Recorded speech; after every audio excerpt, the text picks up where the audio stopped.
कि अदानी जी का जो नेटवर्थ है वो 3 साल के अंदर, नहीं सॉरी, 2014 से लेकर 2022 तक ये $8 बिलियन से $140 बिलियन कैसे हो गया? कैसे? हिमाचल में सेब की बात होती है, अदानी जी। कश्मीर में सेब की बात होती है, अदानी जी। पोर्ट्स की बात होती है, अदानी जी। एयरपोर्ट्स की बात होती है, अदानी जी। इंफ्रास्ट्रक्चर, अच्छा, इनका हिंदुस्तान के प्रधानमंत्री के साथ क्या रिश्ता है और कैसा रिश्ता है? नमस्कार, न्यूज पल्स में आप सबों का स्वागत है और मैं हूं संतोष सिंह और हम बात कर रहे हैं राहुल के निशाने पर अडानी क्यों। जी हां, अगर राहुल की हम बात करें तो सिर्फ पार्लियामेंट में ही नहीं, उनकी जो भारत जोड़ो यात्रा था, उस यात्रा के दौरान भी हर सभा में, हर मीडिया ब्रीफिंग में वो अडानी का नाम लेने से परहेज नहीं करते थे या चूकते नहीं थे। अडानी का नाम लेना ही लेना था। पब्लिक के बीच में जब वो बात करते थे तो अडानी की चर्चा वो जरूर करते थे और पब्लिक से भी अडानी के लेकर चर्चा करते रहते थे। इन सब चर्चाओं के बीच कल जो पार्लियामेंट में जिस तरीके से अडानी पर उसने हमला बोला है, पिछले एक सप्ताह से अडानी की स्थिति आप देख ही रहे हैं, उनके शेयर बाजार को लेकर देख रहे हैं। जिस तरीके से रिपोर्ट आई अमेरिकन एक पत्रकार के द्वारा, उसके वजह से जो उनके साम्राज्य पर जो धक्का लगा है, 2 नंबर से जो अब 17-22 नंबर पर जो पहुंचे, सारी चीज़ें आप देख रहे हैं कि अडानी को लेकर हो क्या रहा है। और कल पार्लियामेंट में राहुल जिस अंदाज में राष्ट्रपति के अभिभाषण पर वो बोलने उठे थे, लेकिन अभिभाषण के मुद्दों पर वो बहुत कम बोले। एक अग्निवीर को लेकर उन्होंने सवाल खड़ा किया और उसमें भी निशाने पर कौन था? अजीत डोभाल। और अजीत डोभाल भी भारत जोड़ो यात्रा के दौरान जब उनकी यात्रा हिमाचल और कश्मीर और पंजाब के बीच आया, जहां सबसे ज़्यादा लोग सेना में बहाल होते हैं, तो उन्होंने डोभाल पर हमला शुरू किया था कि सैन्य प्रक्रिया को लेकर जो, या सैन्य बहाली को लेकर जो भी सिस्टम में बदलाव हुआ है, बहाली प्रक्रिया में जो बदलाव हुआ है, उसके पीछे अजीत डोभाल है। लेकिन सबसे ज़्यादा हमला उन्होंने अडानी पर किया है। इसकी वजह क्या है? पहले जरा सुन लीजिए कि राहुल किस अंदाज में पार्लियामेंट में, देखिए पार्लियामेंट में कही गई बात ऑन रिकॉर्ड रहता है। ये 100 साल बाद भी जब रिकॉर्ड खोला जाएगा तो इसकी चर्चा आप उसको पढ़ सकते हैं। तो अडानी पर वो उन्होंने क्यों इस तरीके से हमला बोला? 1-2 बिजनेस करते थे, अब ये 8-10 सेक्टर्स में काम करते हैं। Airports, data centres, cement, solar energy, wind energy, aerospace and defence, consumer finance, renewables, media. तो उन्होंने मुझसे पूछा कि राहुल जी, हाँ वेट करो, बेटे, हाँ, धन्यवाद। पोर्ट्स की बात भी थी। ये भी सवाल पूछा, कि भैया एक बात बताइए, राहुल जी बताइए हमें कि अदानी जी का जो नेटवर्थ है वो 3 साल के अंदर, नहीं सॉरी, 2014 से लेकर 2022 तक ये $8 बिलियन से $140 बिलियन कैसे हो गया? कैसे हुआ? हिमाचल में सेब की बात होती है, अदानी जी। कश्मीर में सेब की बात होती है, अदानी जी।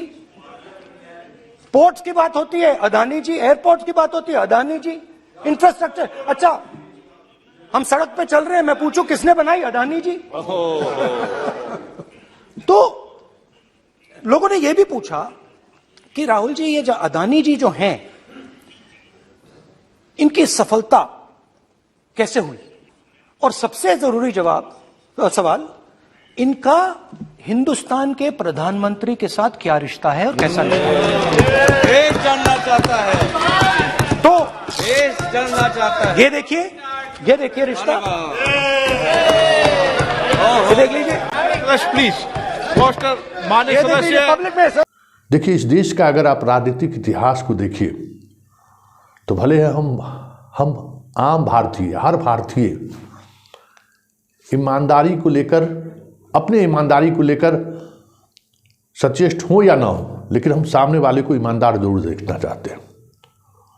और यही वजह है कि इस देश में जब कभी भी राजनीतिक परिवर्तन हुआ है, बड़ा परिवर्तन, तो उसके पीछे भ्रष्टाचार एक बड़ी वजह रही है। शुरुआत इंदिरा गांधी से करिए। चिमन भाई पटेल, गुजरात से आग लगी और देखते देखते पूरे देश में भ्रष्टाचार के खिलाफ बड़ा आंदोलन खड़ा हुआ। और वो इंदिरा गांधी जिसने पाकिस्तान को 2 टुकड़े में कर दिए, बांग्लादेश का बंटवारा कर दिया 1971 में, और वो इंदिरा गांधी 1977 में इस देश में चुनाव हार गई, वो खुद चुनाव हार गई। अब आप सोच सकते हैं कि भारत पाकिस्तान को लेकर इससे बड़ी जीत इस देश के किसी ने राजनेता ने हासिल नहीं किया। मतलब पाकिस्तान को जमींदोज कर दिया इंदिरा गांधी ने। अमेरिकन राष्ट्रपति की धमकी को उन्होंने बर्दाश्त नहीं किया। अगर हम राष्ट्रवाद की बात करें तो 7वां बेड़ा भेजने की बात हो गई, फिर भी इंदिरा ने समझौता नहीं किया और बांग्लादेश को अलग करा दिया। मतलब 2 टुकड़े में पाकिस्तान को बांट दिया उसने। लेकिन सवाल जैसे ही भ्रष्टाचार का शुरू हुआ, इंदिरा गांधी जैसे मजबूत प्रधानमंत्री, जो अभी तक इस देश में उस तरीके का मजबूत प्रधानमंत्री दूसरा कोई नहीं हुआ है, दावे जोग भी कर ले, 77 के चुनाव में वो खुद भी हारी, उनकी पार्टी भी चुनाव हार गई। वजह भ्रष्टाचार को लेकर देश में बबेला मचा और धीरे धीरे इंदिरा गांधी को सत्ता से पहली बार कांग्रेस को बेदखल होना पड़ा। फिर आगे बढ़िए 84 इंदिरा गांधी की मौत के बाद जो चुनाव हुआ, जो जीत राजीव गांधी ने हासिल की, आज तक इस देश में किसी पॉलिटिकल पार्टी ने उस तरीके से जीत हासिल नहीं की। 400 से अधिक सीट, आप सोच सकते नहीं। लेकिन एक बोफोर्स मामला सामने है। राजीव गांधी की क्या छवि थी? मिस्टर क्लीन की छवि थी। और उनके ही मंत्रिमंडल से बीपी सिंह बाहर आए और उन्होंने बोफोर्स का मसला उठाया। राजीव गांधी जैसा सशक्त प्रधानमंत्री, जिनके पास अपार बहुमत था, कभी उन्हें सपने में भी नहीं सोचे थे कि हम आने वाले चुनाव में वो हार जाएंगे। और बीपी सिंह ने 89 के चुनाव में उनको बुरी तरह से हरा दिया। वजह भ्रष्टाचार। तो यह देश भ्रष्टाचार को लेकर काफी संवेदनशील है और भ्रष्टाचार जैसे मुद्दे पर वो बहुत ही उग्र प्रतिक्रिया व्यक्त करते। उस समय उनके नजरों में कुछ और नहीं रहता, अरे ये भ्रष्ट है तो इसके खिलाफ का वोट करना है। आगे बढ़िए वाजपेयी जी पे ताबूत घोटाला, हवाला घोटाला, और वो घोटाले इस तरीके से चर्चा में आई कि उन्हें भी जाना पड़ा। फिर उनकी वापसी नहीं हुई। इससे आगे बढ़िए मनमोहन सिंह, जिसने इस देश की इकोनॉमी को आज आप जहां देख रहे हैं, उस इकोनॉमी को अगर किसी ने एक व्यक्ति के प्रयास से यहां पहुंचे हैं तो वो है मनमोहन सिंह। उसी के उगाए हुए फसल को आज हर कोई काट रहा है, चाहे मोदी हो चाहे जो भी हो, उन्हीं का उगाया हुआ वो फसल है, उसको हम काट रहे हैं और दम भर रहे हैं कि दुनिया की इकोनॉमी के सामने हमारी इकोनॉमी कितनी मजबूत है। 10 वर्ष तक वो भी प्रधानमंत्री रहे और 10 में दूसरे कार्यकाल के दौरान उन पर भ्रष्टाचार के जो आरोप लगने लगे, याद करिए 2G स्पेक्ट्रम, कोयला स्पेक्ट्रम, क्या हुआ उस घोटाले का अब अभी के प्रदेश में हम चर्चा नहीं करना चाह रहे हैं। उस दौर में चर्चा हुई और भ्रष्टाचार को लेकर जितना देशव्यापी बड़ा आंदोलन अन्ना के साथ खड़ा हुआ, मनमोहन सिंह को जाना ही नहीं पड़ा। कांग्रेस आज भी उस आंदोलन की वजह से जो उनकी छवि बिगड़ी है वो आज भी सुधर नहीं पाई है।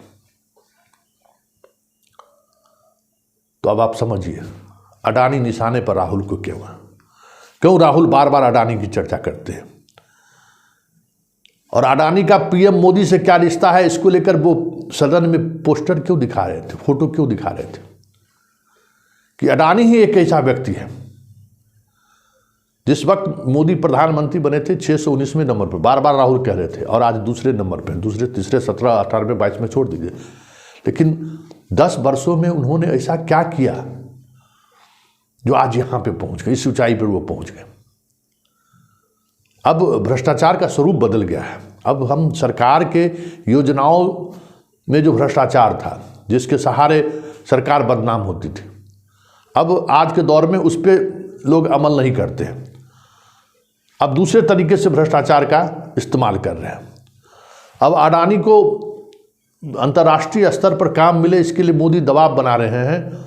श्रीलंका के ऊर्जा मंत्री ने खुलकर सदन में बोला है। बांग्लादेश के लेकर जो ट्रीटी हुई है उस पर भी अब सवाल खड़े होने लगे हैं।